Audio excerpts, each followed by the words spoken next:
Did you know that on the night the Titanic sank, a story of incredible love and sacrifice unfolded that Hollywood never told you? While everyone scrambled for their lives, the chief engineer, Bell, and his team stayed behind in the flooding engine room. As freezing water poured in, Bell roared, "Don't run. We have to keep the lights on for the 2,000 people up there."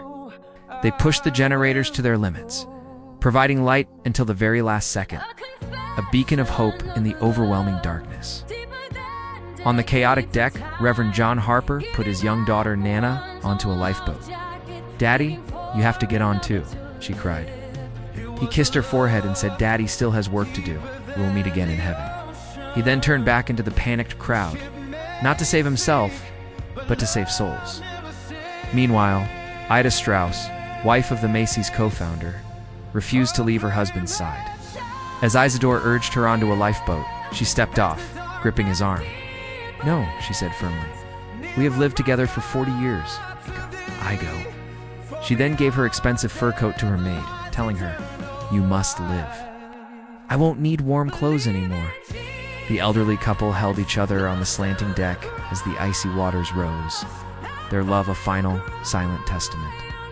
As panic escalated, Wallace Hartley and his band made a courageous choice. Brothers Hartley announced, "I guess this will be our last number, the Majestic." Calming notes of "Nearer, My God, to Thee" filled the air. Miraculously, the music began to soothe the terrified passengers.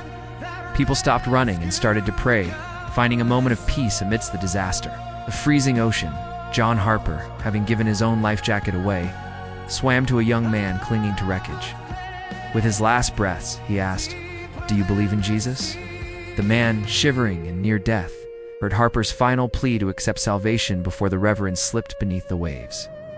Years later, that rescued young man stood in a church, tears streaming down his face, said, "That night I was rescued twice, once from the freezing sea and once from eternal sin. I am the last fruit of Reverend John Harper." These were the real heroes of the Titanic, whose stories of selfless love shine brighter than any fiction.